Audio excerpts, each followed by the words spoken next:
Y'all was getting on my nerves on social media talking about, well, if you look up history, Kamala said this and Trump did this. How about you go? Because we all need water, right? You need Not Michigan. Michigan don't. state representative for District 81. Oh, like the Hunger Games. You're doing Hunger Games. He's a representative. Okay. Well, I mean, we don't lobby. So you basically... Here we go. You see how he threw that in? Well, we don't lobby, but go ahead. No. To whoever may need this nugget of encouragement, things will be alright, so quit your worrying. I get it, the odds can stack back against a while, but even consider it such, know you'll stand tired. There we go. All right, so we're back on another episode of Stealing from Friends, but this one is going to be interesting. Interesting because a lot of y'all, and you know exactly who I'm talking to, when it comes time to voting and doing stuff in politics, we don't even care about the local government. But boy, tell you what, if that doggone Mercedes-Benz rim bend, now you want to go talk to your local government. Now all of a sudden you care about them. But today we got RJ back here with us. Now RJ, you are in a facet of things. So firstly, thank you for doing this for me today. Man, I appreciate you. And we are going to kind of get down to the nitty-gritty of, firstly, obviously this is election season. Election's coming up in a few weeks and all that good stuff. I guess the election's actually happening now. Yeah. You got 11 days. Ooh, okay. So tell me exactly, if you don't mind, what realm of politics or political stuff that you're in, and let's kind of get into it that way. Yeah, so I am the state representative for District 81, which covers Shannon Hills, Alexander, Mableville, on the Saline County side, Bryant, and a portion of Benton. Okay, so you said what 81? What's that called? State representative for District 81. Oh, like the Hunger Games. You're doing Hunger Games. Yes. He's a representative. Yeah, Okay. yes. Okay. So now, what is it that a state representative do? What do y'all do exactly? Yeah, so basically the state laws and regulations that go on in the state. So you've got federal regulations. Those are congressmen and senators. So like your Tom Cottons, your French Hills, people like that. Yeah. They're in Congress. Then you've got your state representatives. So we deal with state taxes, state services, state laws. I always like to break it down like this. If you remember when the speed limit on the interstate went from 70 to 75? How awesome was that? Okay, how awesome. Well, Yes. that was your state representatives and senators that changed the law to go from 70 to 75 on the interstate. Dang, okay. Or if you're on a highway and you see the speed limit change, something like that. If it's a state highway, those are going to be changed with your state government. Now, if you're in the city, that may be your council members or your JPs. Like If Highway you're- 5 that runs along? Yes, well, no, that would be a state because okay. that's a state Highway 5. Okay. But if you're on, let's say you're in Bryant or you're in Little Rock, you're on Markham, or if you're in Reynolds Road in Bryant, that would be your city council that would handle those different speed limits and things of that nature. Okay. So what is it that you help with? How do people know that when an issue comes up, hey, I need to be hollering at my representative or my councilman or my mayor? Like, what is it? What do you do, or what do you take away from your district that you push up and suggest and lobby and all that good stuff? Well, I mean, we don't lobby. So you basically... Here we go. You see how he threw that in? Well, we don't lobby. But But we represent the 30,000. So I've got 30,000 people in my district. And so the needs, the issues going on, for example, in Bryant, where I'm from, there's been a need for, more funding to come down from the state level to fix water infrastructure. Okay. And really that is a statewide thing. So where I think you saw in Helena, West Helena earlier this year, they had to break down their infrastructure and they didn't have money within the city to help fix that because construction costs have gone insane. And so people are relying on state government to help pass down dollars to help with this infrastructure because we all need water, right? You need... Not Michigan. Michigan don't. No, they do. And that's why that was such a big national news. And you saw the feds get involved because the state didn't have enough resources to do that. And so, you look at what's in your district, and if you see a need, then you create a bill and you try to pass it amongst the state because what might be good in your district may not be good in Northeast Arkansas or Northwest Arkansas or South Arkansas. And so that's why you have 100 of us, because it gives you the pulse of the entire state. Okay, so I'm glad you mentioned that you have those numbers. So RJ's 30,000 individuals that he represents will say, hey, RJ, we want this change. Yep. RJ takes that information up to who? I guess, what does that process look like? So the process, so like, let's say you live in my district, right? And so you've got a bill that says you want to have... let's just say you want to do a tax exemption for podcasters, right? And so you come to me, you call me, you email me, call me, whatever, and you say, hey, I've got this idea. I want to put this out. And so the first thing we do is you and I sit down. We come up with, you tell me all your ideas. We put it on a piece of paper. And then I take it to the attorneys at BLR, the Bureau of Legislative Research at the Capitol, and tell them your idea. And they look to see if there's any existing laws, any statutes in place. If there's not, then we take your ideas and we draft it into a bill. Does RJ, before we move forward, does RJ have to agree, or want to also be for this particular bill to push it up? I mean, yes. Okay. I mean, but for the most part, if I've got a constituent that has an idea, he or she, we're going to get together and talk about it. I would voice my concerns if there were any, and we would collaborate before we got to that process. So RJ isn't just shutting it down. No, because I mean, whether you are a conservative or whether you've got more progressive ideas, at the end of the day, I represent all 30,000 people. It doesn't matter what affiliation you may have beside your name. I represent everybody. Gotcha. So, if I may not agree with that idea, we're going to sit down and talk about it, and you're going to essentially pitch it to me. Gotcha. We're going to Shark Tank this thing. Yeah, exactly. And so, because at the end of the day, I've got to do what the majority, if I go do some radical bill, right, that doesn't represent my district. For instance, what would be considered radical? Oh, I don't know. I mean, I want to make sure all babies under the age of 2 wear pink shoes to daycare. Yeah, Okay, or if whatever that might Okay. be. There was just something that didn't represent the makeup of the district, right? This thing only associates to 2 people. Yeah. So if I did that, like let's say you had one of these crazy bills, and I run it, and then the people in the district go, "What in the world is RJ doing?" Gotcha. Right? You got to weigh that based on the district, right? And so, it can be challenging though at times, because there are things that come through. Somebody may have an idea, and you go, "Man, that's a great idea," and then you start to weigh it against what the rest of the districts. And I've taken those chances before, and ultimately what it comes down to is because the way the process, I'll get back to the process, right? So you take the BLR, they form the bill, and then you file the bill, right? At that point, once it gets filed, the Speaker of the House is going to then send it to a committee. So you've got a committee of 20 people. There's a bunch of different committees. And so then you've got to go and present that bill to the committee. So RJ does.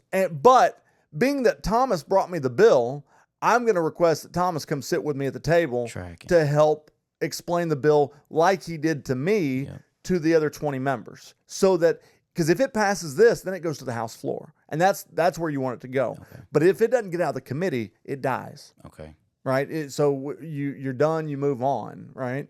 And so I bring you in. So let's just fast track it. Let's say committee then says, yes, we like your bill. It goes to the House. Now, because you can't come on the House floor to pitch this, based on what you and I have talked about, I then have to pitch to 99 members, because number 100 is the Speaker of the House, and he or she normally doesn't vote, right?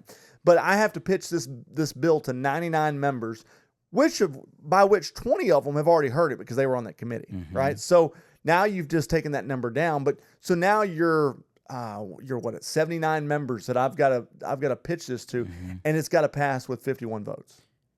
But why does it matter to those other folks if RJ is representing his 30,000? Because that bill is going to affect the entire state. That bill is, yes, that's what's going to be good for us, but because we're doing it at the state level, then it's going to go into effect for the entire state, and so that's why everybody else has to come in and vote for it. Gotcha. But now that's not the end of the process. Okay, let's say that they pass the bill, right? It gets out of the House of Representatives.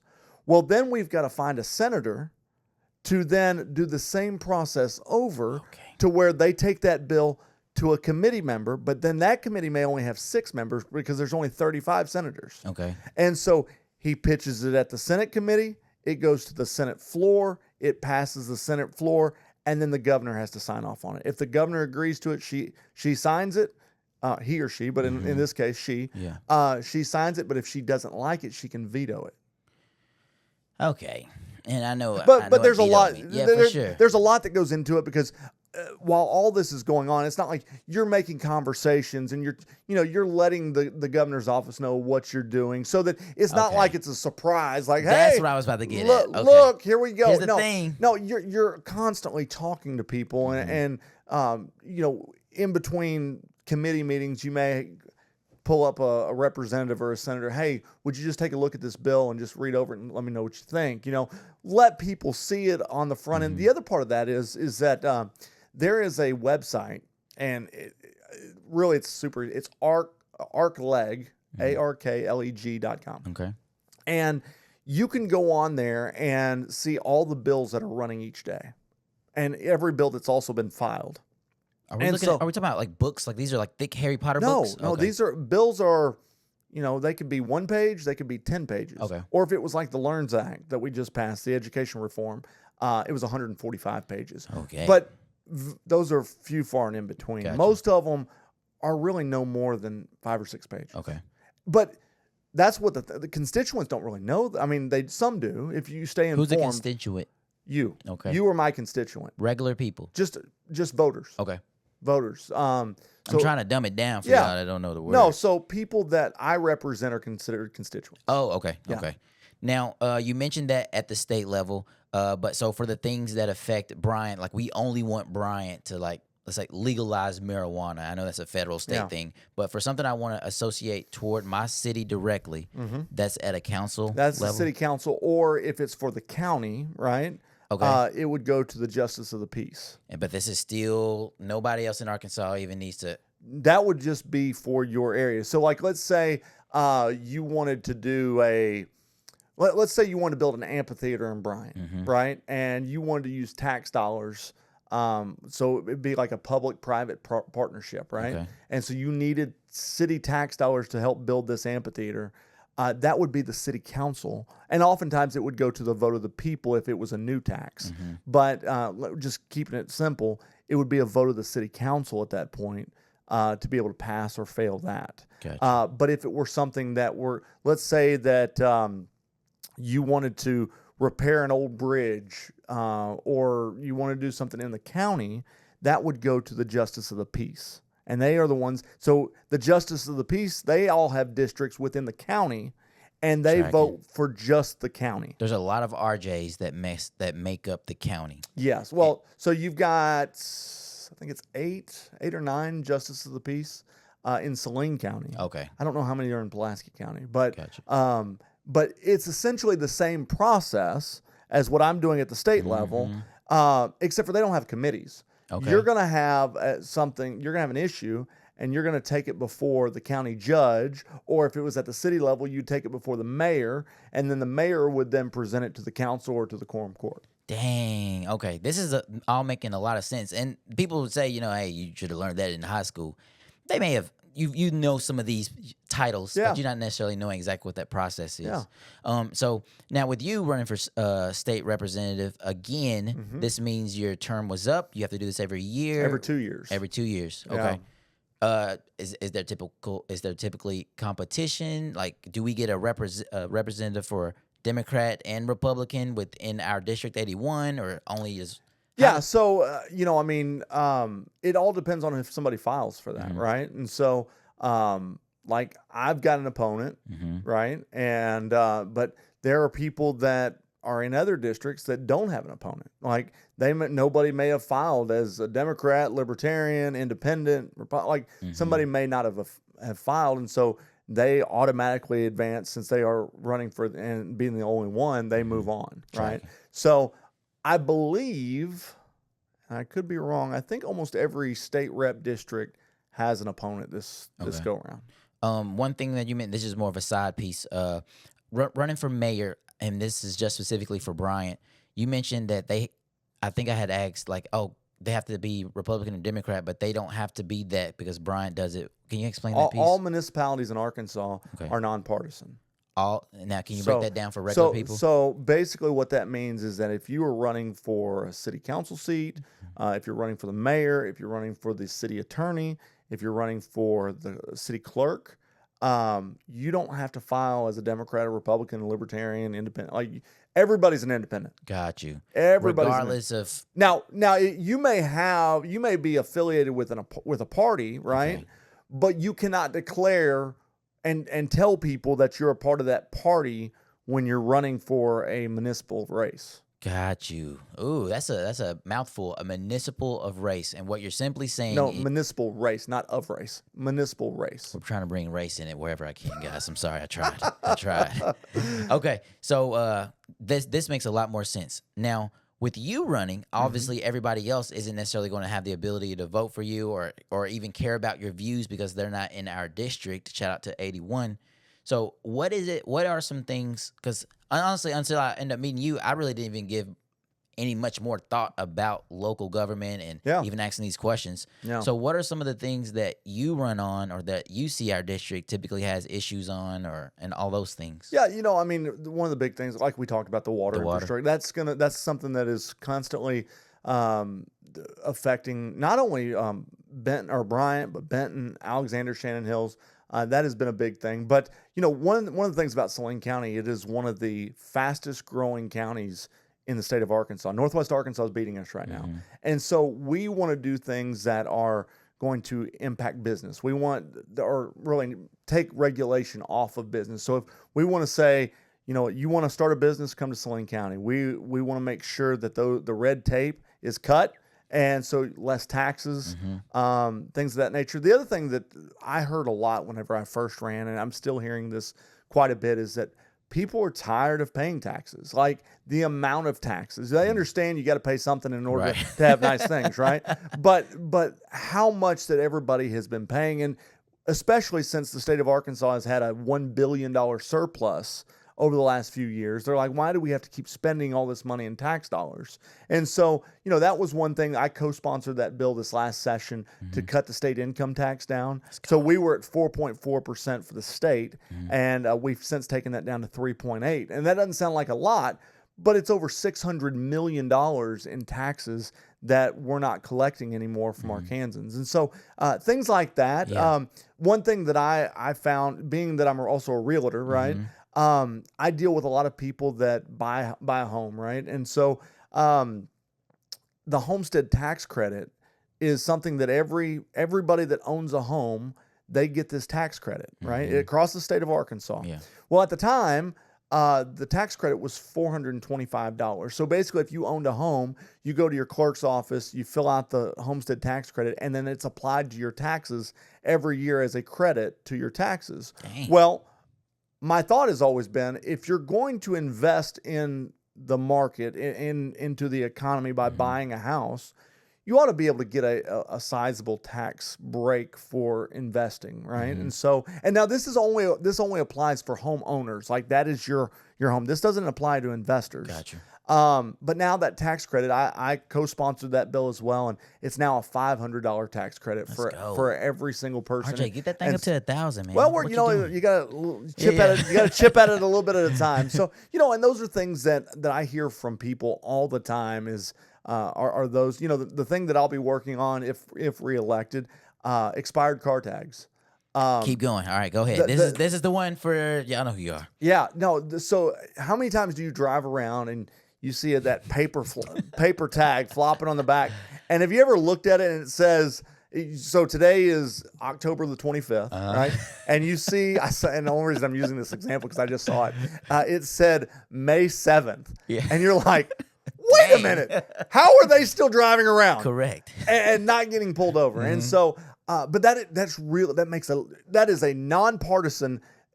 Democrats, Republicans, whoever, they all get mad about this, right? And so and the reality of it is if you and I are doing the right thing by paying our property taxes, or we're getting our cars registered to drive, everybody should be able to do that. Absolutely. And, buying a car is not a privilege, or it's not a right, it's a privilege. And so with that, you should take forth and do the right things to be able to own that vehicle. Heck yeah. Now, a couple last questions. Yep. So, big government, or since, like I said again, the presidency is happening. Yep. And I see on my social media a lot of folks get bent around the axle when it comes to, hey, who's going to win, like Kamala, Trump, or even years ago. and then I would notice that they won't even be at their local office or go to the church and do their thing. Do you see, and this is me asking you personally, not as in you in the political space, but personally, how much does that contribute to what we see on our day-to-day lives? I would say very little. Okay. I've said this for as long as I've been in politics, even at the local level. If people would go and put as much effort into the presidency race as they do their state representatives, their senators, their city councils, their quorum courts, our world would be a lot better off. Because while the president and congressmen and everything like that, they do good things for our country. I mean, but that is the 100,000-foot view, right? Yeah. Like when we started this podcast, I said, you asked me about what a state representative does, and I told you that you can change the speed limit from 70s. That affected you immediately. Yeah, and I loved it. Right? I loved like that affected you immediately. Things that happen in Washington take years, before you even feel that trickle down effect, right? Things that happen in Little Rock we passed it in the session, so the session would be coming up this January. It'll run until about April. Things that are passed in that session happen within 90 days, unless there's an emergency clause. If there's an emergency clause, they happen immediately. And so that's why I say, like, if people got so up in arms about their local stuff, you could affect change across the board, like whatever it might be. But we as a society have gotten so enamored. And look, I've fallen victim to it. I know everybody has with the big race. And what I mean by that is that you can look at voting numbers just if it's a non-presidential year, voting numbers are a lot smaller than what they are during a presidential year. I mean, and it's over the history. It doesn't matter this election, the last election. Over the course of the history of elections, the voters that vote on presidential elections are much more than what they are in non-presidential years. And I wish we could change that. I don't know how you do it. You just got to get more people involved. Heard that. Well, hey, RJ, I appreciate you being out here for this quick thing because y'all was getting on my nerves on social media talking about, well, if you look up history, Kamala said this and Trump did this. How about you go vote for your local government, all right? So this is an episode where we're stealing from friends, and I stole this one specifically because I'm so sick of y'all people that's doing research on social media about this stuff. And so I appreciate you so much for being here. Thanks, buddy. If y'all got any questions or want to know more about your local government and all those things that are happening, where can they go and get more information about that? If you can find your state representative or senator, you can go to arkansashouse.org and just type in your address, and it'll pop up with who your state rep is. arkansassenate.org, you can do the same thing. You can find out who your senator is, and that's here in Arkansas, right? And so, and it's easy to do. You can do it on your phone. You can do it on your computer. Just type your address in, and it'll tell you exactly who it is. And boom, you heard that? You could also find their phone number. So go in there and call them folks and have them do some stuff for you. I'll see y'all. Don't forget to like and subscribe and do all the other stuff you're supposed to do on social media. And I will see you. Peace. To whoever may need this nugget of encouragement, things will be alright, so quit your worry. I get it, the odds seem stacked back against the wall, but even consider it such, no, you'll stand tall. Sat and watch from the sidelines one too many times. Wicked games to play make me wanna lose my mind. Found solitude knowing it'll be over soon. Ever need a boost, count on me for the 1-2.